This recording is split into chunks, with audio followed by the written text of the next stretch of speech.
ဒီနေ့သတင်းကတော့ပုံမှန်ပြောနေကြအတိုင်းပဲစပါမယ်အဲ့ဒါဘာလဲဆိုတော့ကျွန်တော်မနေ့ကစခဲ့တဲ့ဇလန်ဒီနေ့ပြန်ဆုံးသက်ပေးရမှာပေါ့ဘာလဲဆိုတော့ချမ်းမ54ကိစ္စမနေ့ကကျွန်တော်စခဲ့တဲ့ဇလန်ပြီးတော့ကျွန်တော်တို့ The Statement Journal ရဲ့cover story မှာအဲ့ကောင်ဖော်ပြခဲ့တယ်အဲ့ဒါရဲ့ဇလန်ရဲ့နောက်ဆက်တွဲဒီချမ်းမ54လီလံပြစ်တာဘလို့ချင်းနေရှိလဲဆိုတော့မိကုန်းပေါ့နော်လီလံပြစ်ဖို့ဈေးနှုန်းဘလို့ချင်းနေရှိလဲဆိုမိကုန်းဒီနေ့တရားခွင်မှာဆုံးဖြတ်တယ်တရားသူကြီးကဆုံးဖြတ်သွားတယ်လို့သိရပါတယ်တရားသူကြီးလည်းမျက်နှာမကောင်းဘူးလို့ကြားပါတယ်ထားပါတော့တရားသူကြီးကဒီနေ့ဆုံးဖြတ်တဲ့အခါမှာချမ်းမ54ကိုကျပ်ဘီလီယံ180နဲ့ကျပ်ဘီလီယံ180နဲ့နော်180နဲ့လီလံဆွဲခွင့်လီလံဆွဲဝယ်ယူမယ်ဆိုရင်လီလံဈေးကို180ဖြစ်နေတတ်မှတ်ပေးလိုက်ပါတယ်တစ်ချက်ကနောက်တစ်ချက်ကလာမယ့်ဧပြီလ29ရက်နေ့မှာဒီချမ်းမ54ရှိတက္ကသိုလ်သားလမ်းပေါ်ချမ်းမ54မှာလီလံပြစ်ဖို့ခွင့်ပြုလိုက်ပါတယ်ခွင့်ပြုလီလံပြစ်ဖို့ဆိုခွင့်ပြုလိုက်ပါတယ်ခွင့်ပြုပြီးတော့အဲ့ဒါလီလံပြည့်ရင်တော့အောင်လားမအောင်လားဘာလားညာတော့သိရမှာပေါ့နော်အဲ့တော့ဘာပဲပြောဟိုဒီ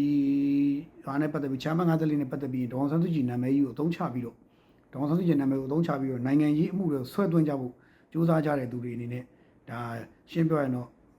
အခုတော့တရားစီရင်ရအမှန်တိုင်းသွားဖို့မသွားဖို့ဆိုတဲ့ရှုထောင့်နဲ့တွက်ပြီးစဉ်းစားကြဖို့လိုပြီးတိုက်တွန်းပါတယ်ဘာလို့ဆိုတော့တရားစီရင်ရတရားစီရင်ရေးပါနိုင်ငံရေးရနိုင်ငံရေးပါပြီးတော့ဒီကိစ္စအမွေဆိုင်မှုပါနိုင်ငံရေးနဲ့ဘာမှမဆိုင်ပါဘူးအဲ့ဒါကိုတချို့လူတွေနားလည်ဖို့လိုပြီးလို့မြင်တယ်ပြီးတော့ဒေါအောင်ဆန်းစုကြည်ရဲ့သက်ဆိုင်ရာတာဝန်ရှိသူဒေါအောင်ဆန်းစုကြည်ရဲ့အခွင့်အာဏာအကုန်လွှဲထားသောလွှဲချင်းခံထားရသောရှိနေဒေါ်စမ်းမာလာညွန့်တဲ့အဖွဲ့အနေနဲ့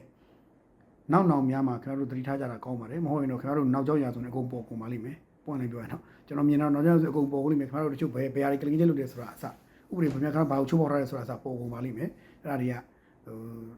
အနေရှိပါတယ်ခင်ဗျားတို့အနေရှိတယ်ကျွန်တော်စီနိုင်ပြောတာပါတော့ဒီအမှုဟာပွင့်နေပြောရတော့နိုင်ငံရေးမှုမဟုတ်ပါဘူး